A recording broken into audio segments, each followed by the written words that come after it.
Hi, Suveer. Welcome, and thank you for joining us on the podcast. Hi, good morning. Thanks for having me.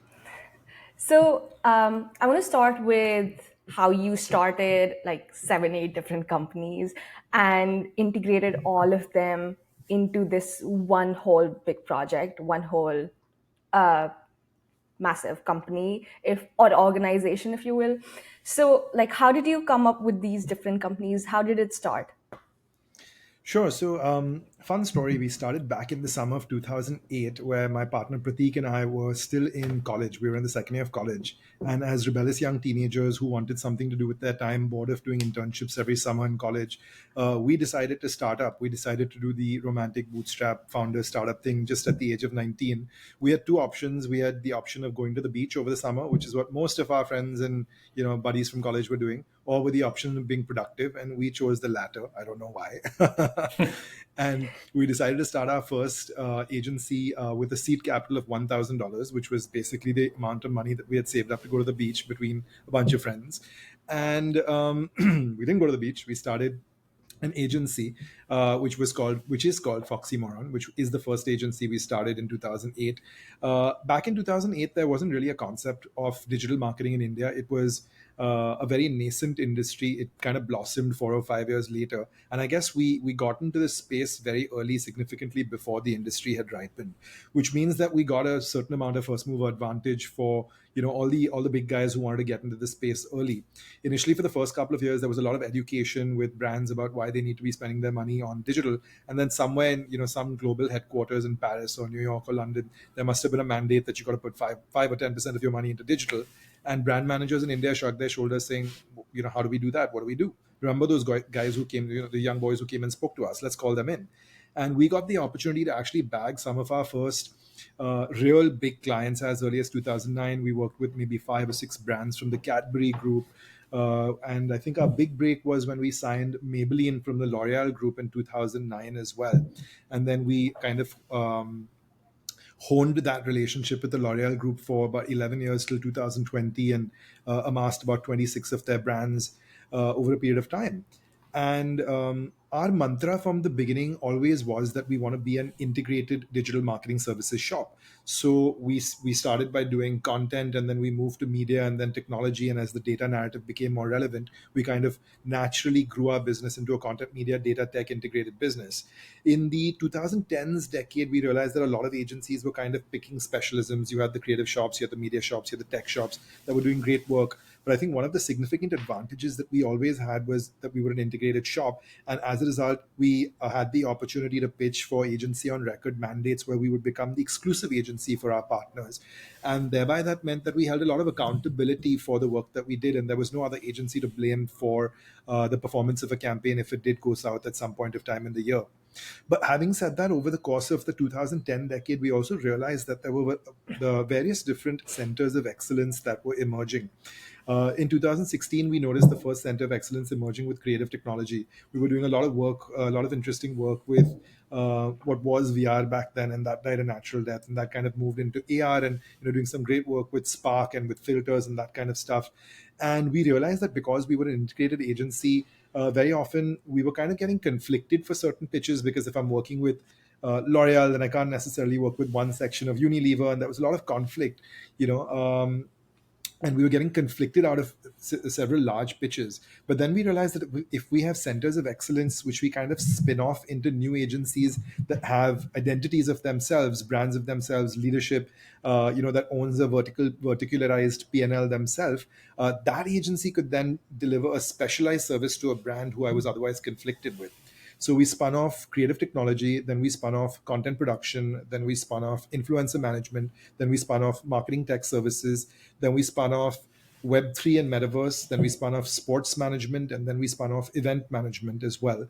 And we created this bouquet of companies that was essentially working in a integrated format, in which Foxy Moron, which is the lead creative and performance marketing agency, would hone most integrated relationships with clients. And then it would tag the subject matter experts into mandates, who were then not limited to working only with Foxy Moron's clients, but also work with a variety of other agencies' clients as well.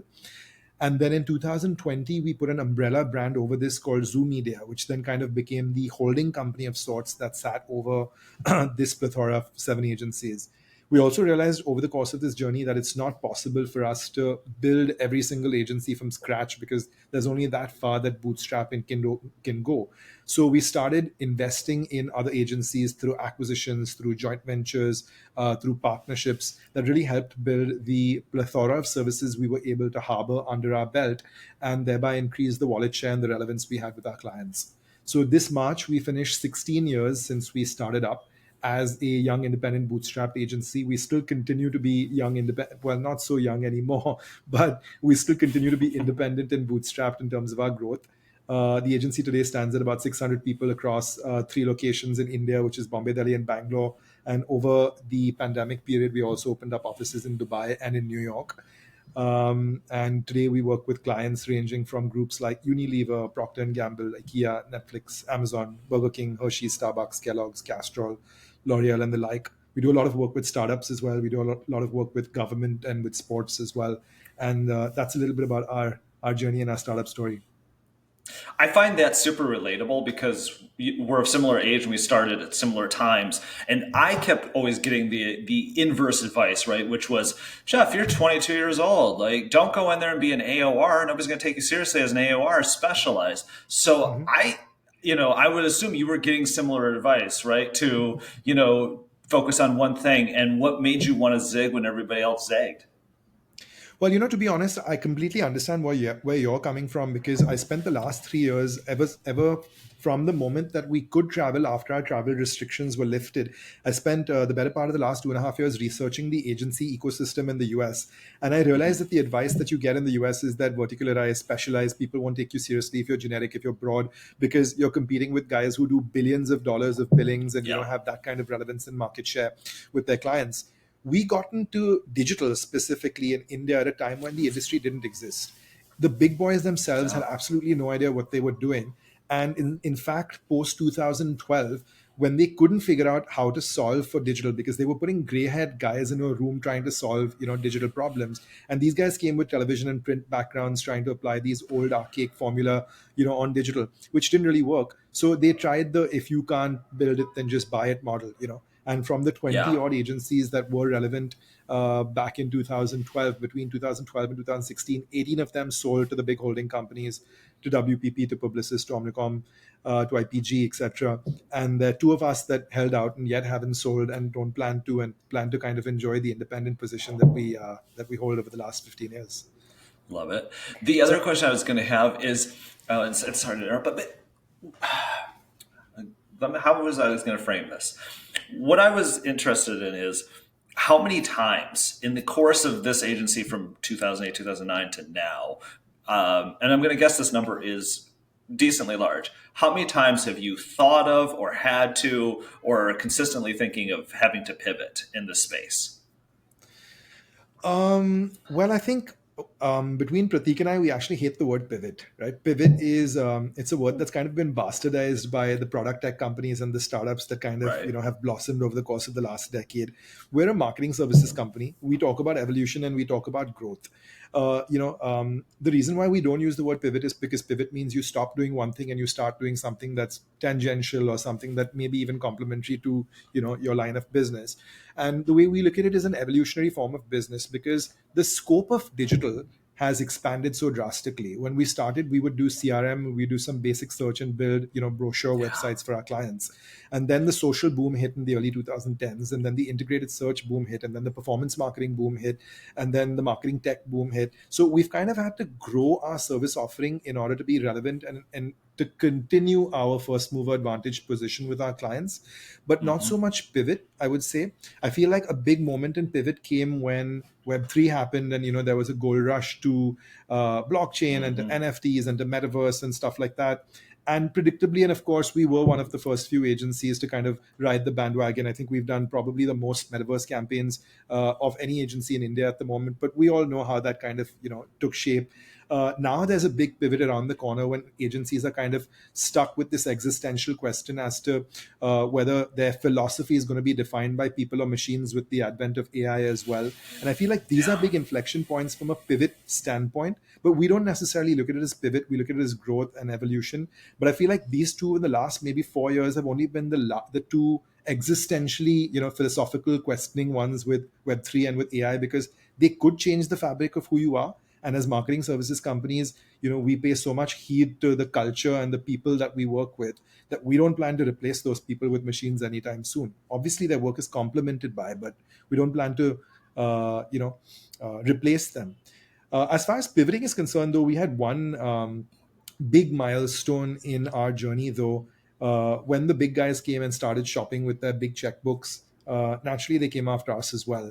And we came close to partnering with one large multinational holding company headquartered in the UK.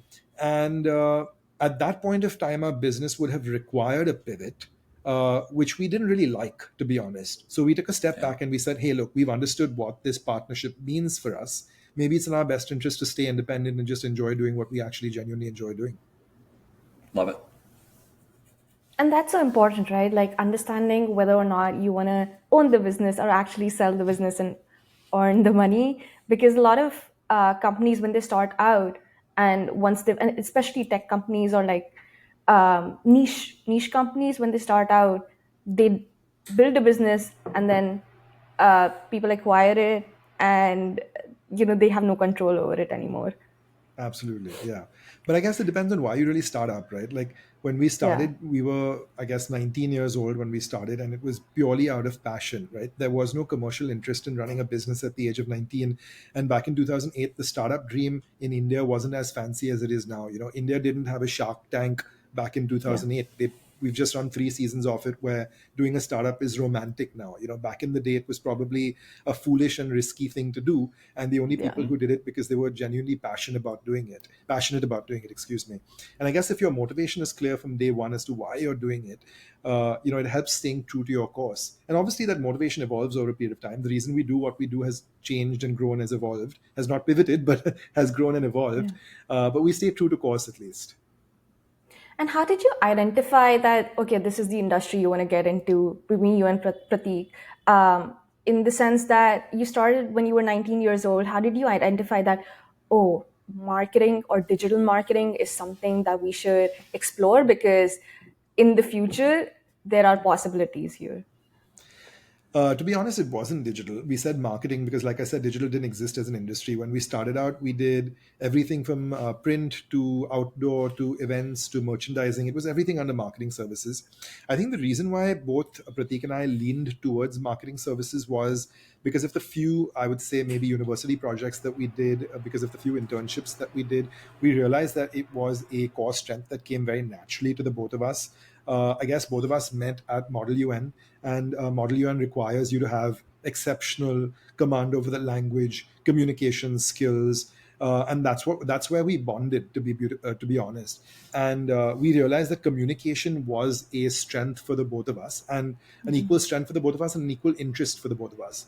So I guess the common interest with communication kind of dovetailed into marketing services. And then somewhere in 2008 or 2009, very boldly decided to take the punt, saying that we need to focus on one thing inside of comms, inside of integrated comms. And we decided to take that bet on digital because we were at the cusp where we weren't we didn't have the baggage of television and print because we didn't grow up in that generation, and we also didn't grow up with cell phones in our hands. So I feel like we were the cusp generation that could kind of take advantage and understand both sides of the pond. So we said, let's dive right in. We have no baggage, and we could be a digital first agency sometime in 2009, and that was the bet that finally paid off for us. What has been the most crucial element for you in terms of tapping opportunities or tapping change and identifying change? Like, what has been the most important resource? I think to a certain extent, when it comes to change management, I'll talk about both. I'll talk about it internally and externally. One thing that we noticed in 2009 when we started was that when we were pitching digital solutions to brands, and and some pretty popular brands, to say the least, these guys, these brand managers on the other side of the pond hadn't necessarily heard of what we were talking about. And we realized that we were maybe 2 or 3 steps ahead of the curve. A lot of our exposure came from looking west. It came from looking at agencies and campaigns and award shows in the West in terms of what they're doing and how we can derive inspiration from there, because the industry didn't exist. It didn't exist in the shape and form that it exists today. So when we'd go Yeah. and pitch, campaigns to our advertisers, we made it a point that a lot of the advertisers that we were pitching to were also global in nature. So it was very easy for me to go back to L'Oreal and say, look at what your office in Paris has done, or look at what your office in New York has done. We've got some references of what works in that market. Would you be open to the idea of experimenting? And they'd say yes. And then we'd experiment and we'd do something, like we do a small campaign, and they'd blow it up. And then they'd teach us what their other markets were doing as well. So I think our clients were a very big resource, and like pitching to multinationals was a great strategy, even though it was a very hard pitch with procurement and with contracting and stuff like that. It was a great strategy because we had so much learning in terms of not only their subject matter, but also their ways of working. Like I keep saying that Unilever is the hardest client in the world to work with. If you can hack their SOPs and systems and processes, and if you can negotiate a contract with them, then you can work with absolutely anyone under the sun. And that's what gives you the confidence to then swing yourself around the industry and swing yourself around the market, saying, I will take a shot at absolutely everybody. So I feel like putting ourselves in difficult positions as far as challenging clients are concerned very early on, it kind of put pressure on us to be able to A, deliver what we promise, and B, continue to be 2 steps ahead of the curve, which is why we were the first agency to execute a metaverse, a campaign for one of our advertisers, which is what we were one of the first agencies to maybe execute a GPT-4 campaign as early as November 2022, which is why probably we were one of the first independent agencies to win a Shorty Award back in 2013 as well, from India. So I guess our clients and us put the pressure to be 2 steps ahead of the curve, and that worked well for us. That's amazing. Speaking of one of the first agencies to do this and that, I want to pivot, even though we hate the word here, right? As you I invoked it. I'm so sorry. It's all good. It's conversational. I want to talk about the World Cup campaign. So, in 2023, India was hosting the ODI Men's Cricket World Cup, and your company was able to get the mandate for that. Talk to us about the process? What was the pitching process like, and what all did it entail? I'm aware that. You did the trophy in space, and 1 day is what it takes. So talk to us about the process, because this is all very exciting as an Indian, talking about like cricket and marketing, the both of them together. Yeah, absolutely, Vanshika. What I'll do is I'll set some context also for our listeners who are not necessarily abreast with cricket as well, because that might help. Yes. And also to state on record, one of our agencies called TCM Platform, which is our sports management agency, is the one that won the mandate. We partnered with them in 2021 and added them to the portfolio of companies that work inside the Zoo Media network. For our non-cricket listeners, non-cricket fans who are listeners, cricket obviously is the largest sport in India. I think no one needs introduction to that. Cricket has a viewing population of, I think, over 1.6 billion people around the world. I think it is the third or fourth largest sport that is consumed. And a large part of that is because of India, obviously. Cricket is also popularizing itself in the West quite significantly. In fact, the 20 overs Cricket World Cup is going to be held in the US this year, if I'm not mistaken. The US has its own 20 overs cricket league as well, called Major League Cricket, if I'm not mistaken, which starts on the 4th of July this year. And I think it's popularizing itself in different parts of the world as well.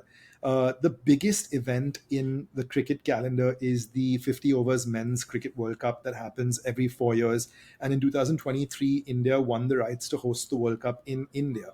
We haven't hosted the World Cup since 2011 in India, and that was the year that India won the World Cup, last after winning it in 1983. So there's been a significant gap between when we last won it and then in 2011. And I think our bid went through, and India, won the bid to host the World Cup in 2023. So naturally, they needed a marketing services partner that was from India, that understands the fabric of the country, understands cricket, so on and so forth. Our background is that we do a lot of work for cricket with TCM Platform. We do the biggest cricketing league in India is called the IPL, or the Indian Premier League. And for the last, I think, decade or so, we've done work across working with a variety of different teams, as well as with the board that actually runs the league. The board is called the Board of Cricket Control in India, or the BCCI. And in fact, we've even conceptualized a league for them, which is presently going on right now, called the Women's Premier League. which actually inaugurated in 2023. And it was the first time that a women's league for cricket was inaugurated at the size and scale as it was in India. The second season is going on presently. So that's a little bit of background and context about cricket and our interaction with cricket. Last year, the ICC, which is the International Cricket Council, floated a global tender to invite agencies to participate for three mandates: as their integrated creative agency, as their digital agency, and as their media agency. There were 23 agencies that participated in this RFI. And the ICC wanted to kind of select one or two or three partners to integrate this mandate. Now, a requirement for the ICC to partner with them obviously is knowledge of the game of cricket and local support in countries that the ICC has operating and strategic importance. The ICC's headquarters are in Dubai, and when we partnered with TCM, we set up a small office in Dubai so that it could locally liaise with the ICC and its various different stakeholders. Naturally speaking, the ICC was leaning very heavily on the BCCI because of its understanding of India and the Indian market in order to select a partner. And we have a great relationship with the BCCI. But obviously, that held no value until we were actually selected. We went through a grueling selection process in which we pitched for all three mandates: creative, digital, and media. And after maybe 2 months of creative pitching, commercial negotiations, contract negotiations, team structure, cost, we won two out of three of those mandates. We won the creative mandate and we won the digital mandate. And the media mandate then went to Group M, which of course is one of the largest media agencies in the world and must have had a significantly more competitive bid than us on the media side. What that meant is that we got awarded the mandate to create the creative campaign, which was It Takes One Day, as you said.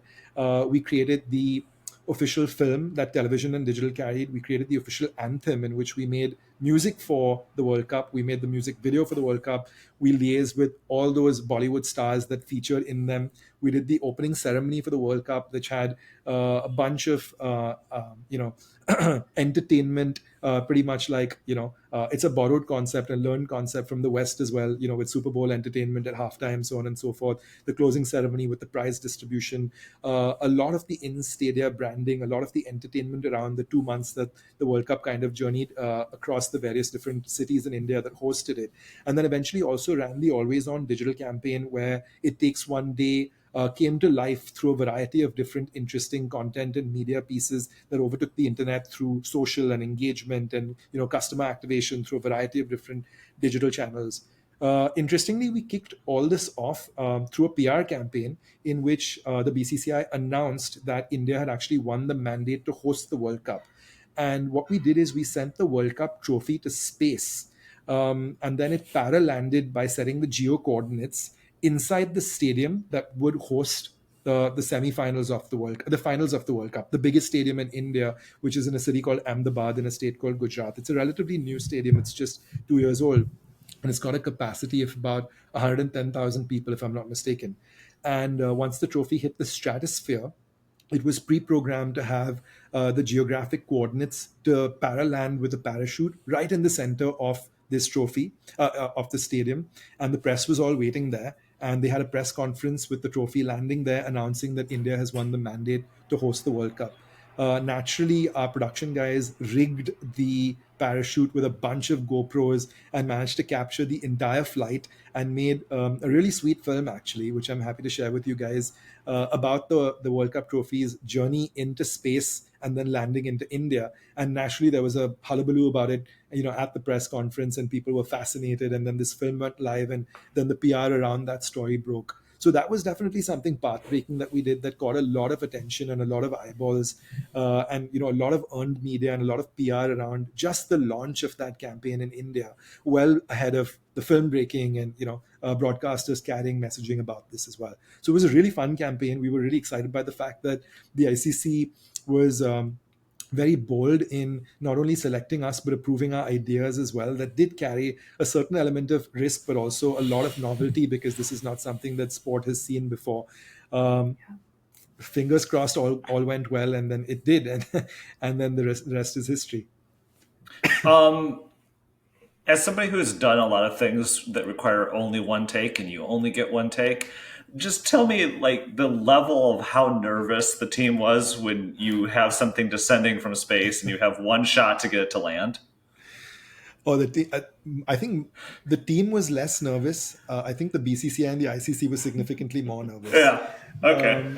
Because when you do large scale production or large scale shoots, you're in the habit of over engineering everything, right? So even Yeah. if one camera does fall off, do you have three backups? Even if one battery dies, do you have six backups? Even if one connection for streaming fails, do you have three backups? You're in the habit of over engineering everything by creating contingency plans and backups. And Vanshika, going back to what we were talking about earlier, this is also something that we've learned from our clients, right? Clients that work in energy, power, oil and gas, they have like Yeah. contingency plans and business continuity for everything under the sun. What happens if somebody trips over a wire and falls? Maybe you need a backup plan for that as well. So I guess this is a part of life that we learned while working with complex categories of advertisers, and there was a lot of over engineering that went into this. But having said that, I mean, the elements are never in your control, right? It could blow up Yeah. when it goes to space. It could not land at all. It could land in a different location, and you could have all of those chief guests standing there looking up at the sky, and then nothing happens. I mean, there's so many variables that are out of your control. So I guess like nerves were at a all-time high, but like I Yeah. said, fingers crossed, everything worked out. And yeah, we had like very, very few glitches in this altogether. And I guess it came from the fact that the ICC approved this idea well in advance, so gave us a lot of time to prepare. Yeah. If we had to bootstrap this, there's no way we would be confident to pull it off. We wouldn't even have suggested it, to be honest. But you're right, Yeah. everyone was on edge for 2 months, maybe. I no, I can completely understand that. The PR person in me is then thinking about all of the contingencies I'd have in place. Where, like, if it lands in someone's backyard, I'm like, well, see, the World Cup is coming to your backyard. I would have had some kind of way of explaining almost everything, except if it blew up. Then I'd be like, I don't. It blew up. That's not good. But everything else, I think could have been explained. But that's awesome. Absolutely. Yeah, the insurance companies would have had a field day if it blew up, but that's a conversation for another day. Because it was the real That's trophy. It was supposed to be the real trophy. Ah, yeah, okay. yeah, yeah, yeah, yeah, yeah, yeah. You can't potentially blow up the real trophy and put it in space. I was gonna say, I was like, no, no. No, you It's can't. like Yeah. for hockey fans, for me and being Canada adjacent, the idea of the Stanley Cup somehow going into space, that there is a dedicated person. I don't know how this works in cricket, but there's a dedicated person who follows that trophy. So if that was Yeah. sent into space, he would also have to be sent into space because he Oh, can't leave it really? unattended. Oh, wow. So, yeah. Yeah. Oh, that's No, also, I think the real trophy had some weight restrictions as well. It was very heavy, and then the rocket launcher couldn't support the weight. And anyway, it was too exclusive to let go of. But the real trophy did do a trophy tour in India for all the cities Nice. that were hosting the World Cup. It did see all the stadiums, and that was part of the press tour as well. So that actually happened. Is that very funny? Like when you come up with ideas and then in the execution, you're like, okay, well, we need to have experts in physics. We have to have experts in space. Absolutely. But that's why I love our jobs, right? Because with advertising and with marketing services, you get exposed to absolutely everything under the sun. And even if it's just for 6 months, you have to you have to be a PhD in physics and space for those Yeah. 6 months. It's great. It's superb fun. That's what I was wondering about, whether this trophy that was sent into the space was like made of different materials, just because, space would require different Of materials course. than Yeah, than the actual trophy. of I course. do wonder, since you work behind this, and if it's like public information, then please share it. How much does it cost to have this sort of marketing campaign executed at a global level? Well, I won't give you exact numbers, but I can give Yes. you generic ballparks of how this is kind of structured. So, like I said, there were three large elements to the campaign. There was a creative element which comprised of a lot of strategy, brand work, the films, etc. There was and digital, etc. There was an offline element as well, which included making films that broadcast carried music videos, creating the anthem, etc., so on and so forth. And then there was the money that was actually spent on media, which Group M did. Um, so the interesting thing around the World Cup is that in a country like India, the ICC doesn't necessarily need to spend a lot of money because they're going to get a billion people that are going to be tuning in to watch cricket, anyway. Correct. The Yeah. question really was, how do they activate the World Cup in countries outside of India? And Right. very often, what ends up happening is they may have non-English speaking countries for which the communication may not necessarily travel seamlessly. In fact, a lot of the communication that we built in India was also not in English first as well. There was a lot of communication in Hindi because that is the most widely spoken language in India. So they divide their budget into three parts. And there was also the launch, which was the PR, but that was a one-time thing. Um, uh, the creative work is essentially top heavy, in which they're able to throw a couple of $1 million to make, a couple of films, and then those films run on broadcast for weeks on end until the World Cup actually launches, and then there's an anthem as well.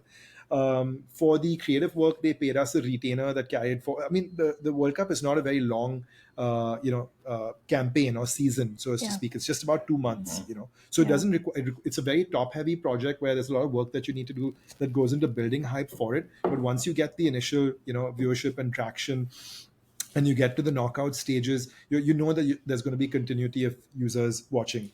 The events and activations was a very expensive piece because, as you see with halftime entertainment for professional sports in the US, the production around those events is just massive, And Yeah. notwithstanding that, because you've got broadcasters from all around the world, you've got the biggest stars coming and performing as well. So the stars get paid a very hefty fee, which is a large chunk of the production. And then the production by itself had various different elements of it, both in stadia and outside as well. So, for example, in stadia, it pretty much follows the the halftime show with the lights and the sound and the music and the fireworks and so on and so forth. And those are expensive productions to put together. And then we did a lot of interesting stuff outside of the stadium as well. So, for example, in Bombay, we have this old monument called the Gateway of India, which is an old historic site on the on the banks of the sea, and it literally was a gateway to India for merchants that were shipping in. And we did some pretty cool projection mapping where we had like objects of different captains of different teams from around the world created in these 3D renders that were projected and mapped onto these structures, and we had sound and lights shows around different prominent parts of the city and the country to kind of bring the World Cup to life literally in your backyard. So it's on your screen on your mobile phone, it's on your television screen when you zoom when you tune in, but also when you just drive to and fro from work, you're seeing it everywhere, and you're not seeing it on billboards. It's not age old marketing. You're seeing it on like projected on large scale buildings. You're seeing your favorite captain. You're seeing flags of countries participating in matches today. You're looking at statistics and results coming to life projected on big buildings and stuff like that.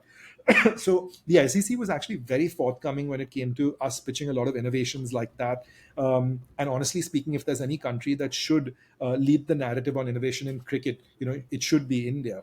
Fortunately, they had a relatively easy check to cut as far as like the paid media is concerned, because, like I said, you don't necessarily need to popularize cricket as a sport in India. That was a relatively Right. easy budget. But fundamentally speaking, that's how they kind of chose to distribute their budget. In this case, Star Sports, which is a offshoot of Fox in India, was the television broadcaster, and they've been a long-term partner and broadcaster of all kind of cricketing boards in India, even for the IPL, so on and so forth, both on television and on digital. And they were carrying the film, they were running the broadcast, and therefore they were also carrying. They had paid a significant amount of money to kind of bid to host. The broadcast on their platform, and therefore the relationship with them was tight enough to get great deals and great rates, and great barter opportunities even for paid media campaigns that eventually ran on their platform. So while we won't get into specifics of numbers, that's how they kind of strategically approached the budgeting exercise between the three partners that they had on board.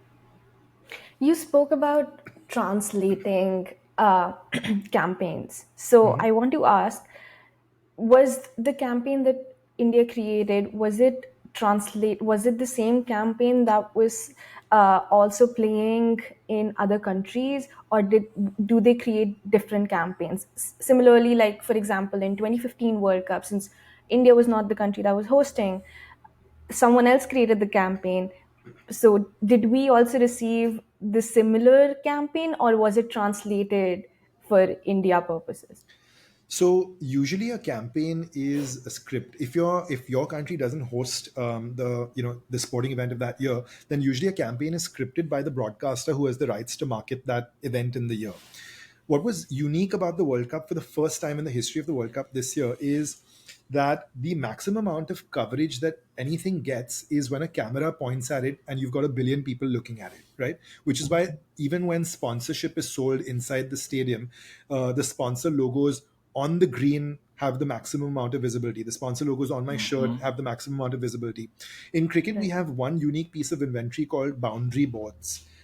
Essentially, when you hit a four or you hit a six and the ball rolls to the boundary, your camera is panning on the boundary board at least once or twice every over. An over comprises of six balls for our non-cricketing fans. Um, your camera is panning at least once or twice, on the boundary board every over. Now, the boundary boards usually also have large sponsors that have bought this inventory. But for the first time in the history of the Cricket World Cup, the boundary boards actually carried our campaign slogan saying "It takes one day," which means that the ICC actually endorsed it as its global campaign, and all countries that chose to actually inherited this campaign. So, which means that all the key arts that we created, all the key visuals that we created, were uploaded into the ICC's master server, and then it distributed those across the world to whoever chose to kind of inherit those and work off of them. And it only made sense for local companies, in local countries, to inherit these creatives and work off of them, because that's exactly what the messaging on television was, because that's what the cameras were filming. That's what was in Stadia. You would see "It takes one day" banners every single, in every single match, and you couldn't avoid that campaign no matter which angle you looked at it from. Yeah, that Right. makes a lot of sense because, like, if you're talking like with FIFA and World Cup, they will have something that's universal, or even Champions League. They will That's have right. things that are universal, but yes, the local or regional broadcaster might have a different spin on it, or Yeah. different graphics. But essentially, they're using. I mean, obviously, they're all using the same sounder for World Cup or Champions League. That's right. Yeah, yeah, you're absolutely right. And in fact, even in the past, we've worked presently as well. We still work for Star Sports as an independent client of ours. We are the broadcasters agency as well. We've been the broadcasters agency in our current avatar and our previous avatar for over 6 years put together. We've been the sponsors agency as well, both for the FIFA World Cup and for the Cricket World Cup in 2011 and 2015, and back in 2000, whichever the 20 overs World Cup before that was, for both Pepsi and for Castrol, that have been long-term partners of the ICC and FIFA respectively. And when you work for the broadcaster or for the sponsor, you're aligning your communication objectives with Hmm. their brand objectives, not necessarily with the ICC's objectives or with the country's objectives, which is "I want to win the World Cup." But when the ICC gives you the mandate and says, "Hey, look, this is how you got to run it and adapt your creative around this," you're actually really happy, because it saves a lot of the constructive thinking that you need to do, because your objectives are aligned with them from day one itself. How long before the World Cup started was the planning process for? I think the planning process started. The World Cup broke in November of 2023, and I think the planning process for us started in March of 2023. That's not bad. Yeah. Yeah, Okay, so yeah, that's and you did all of that, like the sending the trophy in space and all the stadium ads and all the digital campaigns, all of that was within a span of 7, 8 months. that's right. That's amazing. Yeah, Yeah, That's for the people who don't do this on a regular basis, that 7 8 months sounds like a long time. That is not a long time for something that yeah. large. Yeah, especially when you've got so many moving parts and you've got two Yeah. clients. You've got the BCCI and the ICC, one sitting in India, one sitting in Dubai, like two offices coordinating. It was quite a bit. We sent the trophy to space in June, actually. So we had to finish conceptualizing and preparing for everything in June. And then after June, we just had to make the films, etc., in July and August. So essentially, the bulk of the work was done between March and June. Yeah. that's Once you don't blow up the trophy, I feel like it's smooth from there, right? Absolutely. Yeah. Then you've won their trust and you've won everyone's attention. Yes. and how long before that was the pitching process? The pitching process actually went on for 2 entire months before that. And like I said, because there were 23 agencies, we went through a variety of different, Mm. multiple rounds of, feedback and shortlisting and multiple rounds of negotiation, so on and so forth. So it was quite an Yeah. arduous process. And because the ICC is a global organization, it was a global tender. So they weren't necessarily focused on awarding the mandate to an Indian agency. There were agencies from all around the world that we were pitching against. And a lot, came from large media houses, large advertising networks as well. This one is an obvious one to pitch for, right? Like when you have something this big, you'll do 2 months worth of pitching. Do you Absolutely. have a philosophy on when it's worth pitching something or when it's worth kind of backing away? I think this is a constant question that every agency head asks themselves. We used and I think it kind of goes through phases. When you're young and you're aggressive, you're like, we'll take any business that comes our way. And Of then you go course. through this massive growth spurt, and you said the growth has to be sustainable. I cannot take a business that's not profitable to me. And then you diversify, and you've got 7 agencies, and you're like, hey, now I'll take anything because something is going to fit into some agency or the other. Hmm. And so you go through this constant, ebb and flow, so as to speak, when it comes to shortlisting business.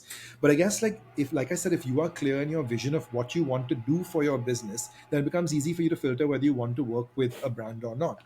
For example, in 2016, when we had the first burst of the startup bubble in India, there were a lot of agencies like ourselves that lost a lot of money because startups were not getting funded anymore. And they had millions of dollars of outstanding with their media agencies for customer acquisition and performance marketing campaigns, money of which never came back into the industry.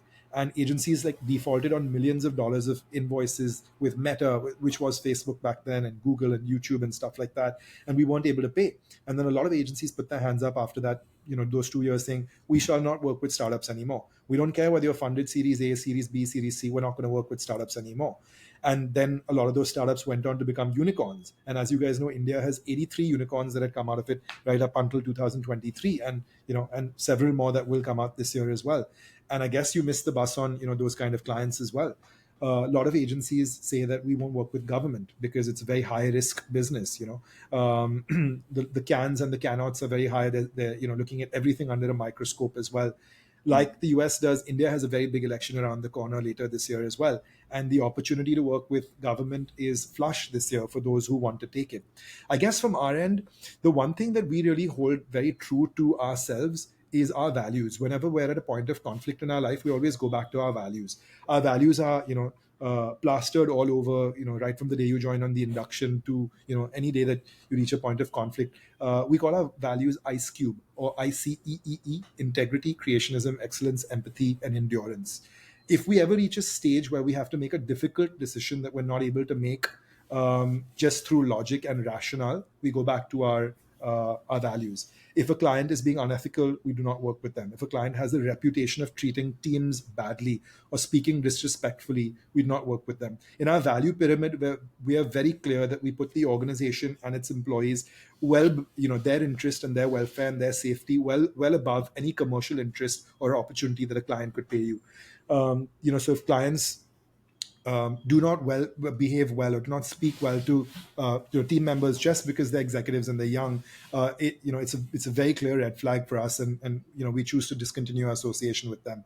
But I think those occasions are few and far, and they're not instances that you have to deal with every day or even every year. I can think of maybe just 2 instances in the last 16 years of my career that we've had to deal with such instances. But I think it's really warm for us to know inside the agency that everyone thinks the same way now, because this has become the culture of who we are, and everyone's got everyone else's back, and we'll always hold the safety and security of our team first over the temptation of any commercial opportunity.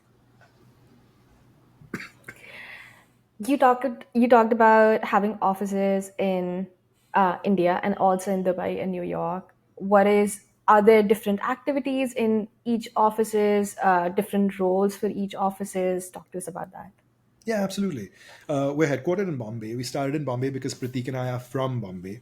Bombay is also the media and entertainment capital of India, so it kind of became the default location to start our first agency, Foxy Moran. We started our second branch in 2012 in Delhi. We actually started this branch because we lost a client. We were Bacardi's agency, and we would manage their rum and their whiskey and their tequila and stuff like that. And we lost that business in 2013 or end of 2012. And they picked up the phone and they say, hey guys, we're a big enough client for you to offer us a domestic office. And we didn't have a domestic office in Delhi. So they said, we know that you can't get an office up and running tomorrow. We want to work with someone who has local presence. And that was a big wake up moment for us, because we did have clients all around the country. But when an account becomes of a particular size, it does require hand holding. So in 2012 or 13, we set up our first office in Delhi and in Gurgaon, actually. And in that point of time, Gurgaon was still an up and coming market. Today, I feel like corporate India has kind of headquartered itself in Gurgaon significantly more than in Bombay. And I think the size of the business in Gurgaon has now equaled that of Bombay. We opened up Bangalore in 2015 for two reasons. One is because we had an anchor client in Bangalore as well, which is a brewery called SAB Miller, which now got bought over by Anheuser-Busch, which is Budweiser, Corona, etc. Um, so SAB Miller was Miller, Foster's, etc. That brewery, that group, that was a multi-million-dollar client for us. Who eventually said, "Hey guys, you need us. We need domestic presence." And in 2015, we set up an office to support them. And then we also won the mandate for IKEA and Amazon subsequently that required hand holding. So the investment in the office kind of played out. And as you guys know, Bangalore is also the tech capital of India. So that period from 2015 over the last 10 years has also seen the growth of a lot of large scale startups that have come out of Bangalore as well. And that office became strategically important for us to kind of be relevant with the tech industry in India. Whether it's the large scale old companies like the IBMs or the Infosys of the world, or it's the new tech companies, they're all kind of headquartered in Bangalore, and that became relevant for us. We're in the process of putting a fourth office in India together in Hyderabad, and I'll come to that in just a second. The office in Dubai was set up predominantly because of our interest in cricket. Like I said, the ICC is headquartered in Dubai, and that became an inevitability for us. And simultaneously, we also have a lot of other interests with cricket in the region, in the Gulf, with Qatar and Oman and Bahrain and stuff like that, organizing their leagues and working on sponsorships and stuff like that. And because we have the office now and we have a small team, we're now able to do some more work in Dubai as well because we have the office there. So we've started doing some work in the lifestyle space, in the commerce space, in the retail space. And post COVID, Dubai has really been booming, and that's been a fortunate bet that we've taken. We set up our New York office end of 2021 and formalized in January 2022. For us, that is presently a sales and servicing office in New York. In Chelsea, in Manhattan, it's a small team of about 6 or 7 people. We participate in a federated network called Dawn Marketing Partners, which is a consortium of about 15 best-in-class independent agencies, all in the US. Each agency represents one specialism. So there's one big media agency called Cross Media. There's one big digital transformation agency called D6. There's a creative agency called Barclay. Not sure whether any of these names are familiar to you guys. And essentially, we came in as the full-service digital agency. And what we're doing for the network and for other agencies and clients, so on and so forth, is we're setting up a offshore delivery center for other independent agencies in Hyderabad. So, like how the IT world has seen a lot of offshoring to India, the marketing services world is now beginning to pick up on the same trend as well. So, if you look at some of the largest holding companies, the two American being IPG and Omnicom, British being WPP, French being Publicis, etc. They've all set up significantly large back offices of tens of thousand people each in India to be able to offshore operational jobs to India under the marketing services domain. But unfortunately, independent agencies who are non-networked and not part of these large publicly listed holding companies don't have similar opportunities. So, as a organized player in India who can manage complex clients and who has demonstrated scale, we thought this is a great opportunity for us to kind of help partner with stateside agencies in the US that are independently owned and not backed by, are not part of publicly listed companies and holding companies, to help create a large scale offshore delivery center in Hyderabad, which is the fourth office I was telling you about, to assist with marketing ops, media ops, ad ops, tech ops, analytics, post production, essentially jobs that India has a high skill set with, jobs that are repeatable in nature, that do not require the cultural context of the country that we're delivering those services to, and definitely countries that will enjoy the cost arbitrage of offshoring to India or South Asia or different or this part of the world. That's amazing. What is the future for marketing and for Zoom Media and all the other companies? So very briefly, I told you that for us we have to be clear with the purpose of why we're doing what we're doing and stay true to that purpose, in order to really to keep enjoying what we do.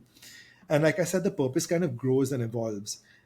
We could have in 2015 sold out when we got the offer to, and hopefully at the age of 35, I'm 35, I would have been retired by now. But that's not a fun life. With the second lease of life and motivation actually came from the fact that we made this observation that in 2015, when we got this offer to be bought out, it happened because of two reasons. It happened because the holding companies could not build, so they decided to buy. And the trend that we noticed was that any marketing services company, and I'm specifically saying marketing services and not technology because that's a different industry altogether, but any marketing services company from India that does well and that becomes big eventually sells out. We could not name one marketing services company, one advertising agency, or one media agency that's independent and that's gone global. And that does not exist as a format. However, I read a book very long ago called The Rise of the Creative Class that spoke about the origins of creativity. And, it spoke about the Indian origins of creativity that dated back to the Indus Valley civilization and to the Mughal courtrooms where poetry came alive, and, the Indus Valley civilization where pottery came alive and art came alive. And creativity is such an old form of expression in the subcontinent of India. We've always known to be highly creative people with, our art and our forms of craft. But unfortunately, our creativity is not necessarily celebrated at a global scale. Even if you look at the biggest commercial representation of creativity out of India today, it's Bollywood. And Bollywood is not celebrated at a global scale because it's not language agnostic, right? Because the world doesn't speak Hindi. But our work as marketing services providers can be language agnostic, which means that there is space for our generation of entrepreneurs, businessmen, and agency heads to globalize large scale global ad agencies whose heart and soul and culture comes from India. Today, our agency is about 600 strong, young, well educated, English speaking people that all have a global perspective. They're all globally curious. So, why can't our generation of agency heads now globalize the business and do this from the perspective of actually celebrating creative talent that comes from India, but on a global platform? And that's really been our vision and our driving force. I mean, no prizes for guessing that the next two decades are going to be India's decade, right? Our markets are booming. They've been continuously rallying for the last 10 years and will continuously, continue to rally. FII money is pouring into our stock. Foreign money is pouring into our stock market every year. Our stock market keeps outperforming quarter on quarter. Every company in India, whether it's large, small, or medium, keeps outperforming its quarterly results year on year. Our economy is one of the fastest growing economies of the world. So all eyes are on India for the next 20 years, and this is really our opportunity to shine and to do it for our country. And that's what's become our motivation today, to do it for our country, to to fly our flag high, and to really celebrate the authenticity of creativity that has come from these shores and can now have the opportunity to travel the world and and do us proud. That's incredible. And whenever I speak to Jeff, I'm like, I want to bridge the gap between like Hollywood and India and Bollywood and the West, because I'm here, so I do feel like I can do it. So that's amazing. Jeff, do you want to take the keep it short questions? Oh, I mean, I will do one. You can do two, Okay. and then I'll do three. So Okay. what we do at the end is something called keep it short. The questions are short. Your answers can be however long you'd like them to be. Are you ready? I'm ready. Okay. Question number one: the most audacious or ridiculous idea you had that did not get executed. Oh wow! Because if it was the one that got executed, we would have been in space. Yeah, yeah, yeah, yeah. That did not get executed. Is it okay if we circle back to that? I want to think about that because I want to give you a good one. Yes, yes. We Yeah, should get question cool. two then. Okay. I haven't thought about this. So give me a second also. I can do. Oh, you got it. Yeah. All right. Apart from the World Cup, because I'm assuming that might have been your favorite campaign Yeah. so far, but it might be my yeah. Okay. So what has been your second best, second favorite campaign, second favorite partnership? In 2013, I think, or 2012, I don't remember which year it was actually the year that we won the Shorty. I think that's a favorite campaign for many people, that work in this agency. And it's actually been the reason why hundreds of people have actually joined us over the last 10 years or so. At that point of time, we were working with Garnier, which is part of the L'Oreal group, and we were doing a large scale activation for them. And we were doing a CSR campaign, a corporate social responsibility campaign. And we partnered with a non governmental organization called Project Chirag. Chirag translates to light, that was working on a rural electrification program. That essentially created a light bulb, if you may call it, that was solar powered and had the capacity to store energy through a small solar powered cell, and then it would light up homes through reflection, through refraction, actually, because there was water inside of it, and it would use natural light to refract a home, and it would also store some of the light to create power in the evening. And Garnier decided to piggyback on this opportunity and ride this bandwagon, and we did a campaign for them called Garnier's Power Light a Village. Coincidentally, this also tied up in context with a IPL team that we were working with, who Garnier was a sponsor for as well. The players of the IPL team decided to come on board as brand ambassadors for this campaign. And we did a lovely campaign that started with a film of a young boy who's trying in a village in India that gets no electricity. 72,000 villages in India actually don't get electricity around the clock. They get electricity for only a few hours a day, and this creates a lot of issues, as you can imagine, with security, with education, with safety of the girl child, with just basic day to day getting around. I could not do this podcast at 8:30 p.m. if I did not have electricity. Um, so we did this campaign with them, which started the film with this young boy running around trying to study, trying to help his sister study because his sister was the smart one, and she couldn't, and she would sit under a lamp that was made with the help of fireflies. Talking about, it was a really sweet Yes. film. It was a heart touching film. I Um, remember this. As soon you as you remember this? mentioned fireflies, yeah, I remember Yeah. the fireflies. Yeah. And then after this film went really viral, got millions of views, and then the cricketers came on board, and they did a bunch of like activations by riding cycles, and the cycles would generate electricity in malls, and that electricity would get stored, and then we take them to different villages to activate and inaugurate these lamps that we were installing in Yeah. people's houses. And then we packaged the whole thing through a lovely campaign which had a lot of social currency on it, made an app. Every time you interacted with the app by sharing messages, distributing content, etc., it started generating social currency that were watts. And every single time we crossed 55 watts, it would translate into Garnier sponsoring one lamp in one household. Eventually, like, lit up about 10,000 households over the period of that campaign, and it was a fabulous, like, very, very heartwarming campaign. Got to integrate the platform, which was Meta as Facebook as our partner at that point of time, the IPL team, the brand Garnier, NGO, and really get into the heartlands of India. So it was a very heartwarming campaign for us all. I would say sorry, Jeff, just 1 second. I would say in India, I feel like emotional marketing works so well. Like Absolutely. in comparison to anything, the ads that I remember the most are the Havels wires that don't catch fire. Fan with the actor, and like it's all those emotional ads, paperboard, like they have such all these great campaigns. And as soon as you said fireflies, I was able to like remember the campaign because I remember Absolutely. they like, yeah. So yeah, go ahead, Jeff. Emotional marketing just works really well in India. That's what I want to point No, out. you gave me the perfect segue because my question three, before we come back to question one, was going to be how do you tap into emotion? Because there are all kinds of different bells and whistles and different things that can go into a campaign, right? When we're talking about the absurd and the ridiculous or just the technicalities, but at the core, right, it's an emotion. You're selling a feeling. You're selling, a connection. So Mhm. when you pull back everything else, how do you tap into emotion? I think it really boils down to understanding the customer, right? Knowing your customer, knowing your consumer. I think as far as advertising and marketing services is concerned, everything stops and starts and stops with knowing who your consumer is. Some of the most celebrated creatives that come out of India today, they pick up their skill of advertising and they're able to translate it into anything. They write films, they write lyrics for songs as well. And the reason why their film scripts or their character development in their shows or their lyrics of their songs resonate with people is because they understand the pulse of people and they understand the pulse of the nation.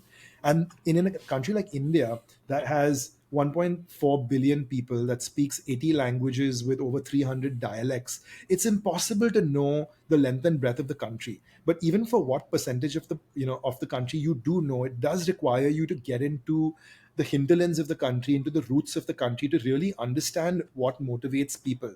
In a country of 1.4 billion people, we have an internet penetration of only 50%. It's just 700 million people that are connected to the internet, whose consumer behavior I can read through studies, online, and access them through platforms like Google and Meta. There's 700 million people who still need to be researched or targeted through, offline or mainstream media, so as to speak.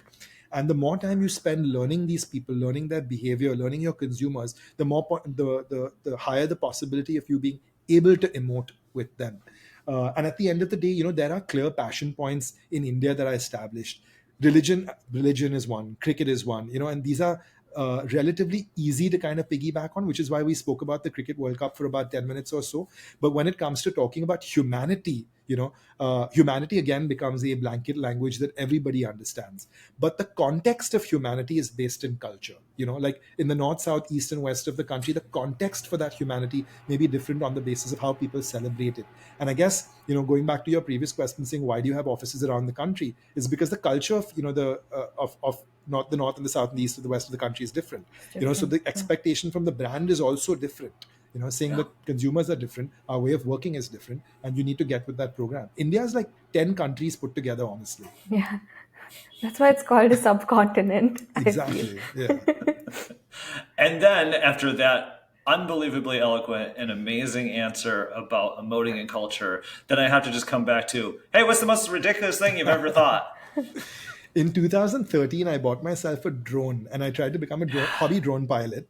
And we had a Yes. lot of fun. And now we do like these large scale drone shows all around. We did a cool drone show for the Cricket World Cup, the Hockey World Cup, with like hundreds of drones, forming cricket symbols and logos in the air and stuff like that. But back when I was a hobby dronist, a buddy of mine, we used to use our drone to, to take it to all these cool locations for shoots in the mountains and the Himalayas, etc. And back then we were working with SAB Miller that I spoke to you about, the beer brand, the brewer, that used to do a lot of cool campaigns sponsoring music festivals. And I had a buddy of mine who used to do some cool stuff with IoT, with information technology tech for scanning, wearable devices, etc., so on and so forth. And we were doing activations in the VIP zone of this music festival that our beer brand was sponsoring. And we tried to do an activation where, when you walked in and you scanned your little band, a drone would deliver beer to you at your seat and at your table. Of course, the idea didn't go through. Of course, every single pilot we tried failed. We broke so many drones in the process. We lost a lot of money. We even cheated a film on my roof actually to show it to the client, but that idea bombed so badly. It was fun. I mean, that's the thing. Like, one time we were shooting basketballs from a helicopter, and we didn't care to show the fact that it got on CNN because we showed all of the times we had missed. Because we were like, we wanted to be very honest with you. Like, when you do trick shot videos, you do not make it on the first try. Absolutely. So we're like, here's this just pasture, this green field filled with basketballs. I mean, you have to keep trying. You have to keep attempting. No, I love it. Absolutely. Absolutely. Thank you so Thank you much so for much, this. Suveer. Yeah. Thank you so much for being on the podcast and for your time. Thank you for having me. I had a great time chatting with you guys. I as well. We as well. Awesome. Okay, I'm gonna stop.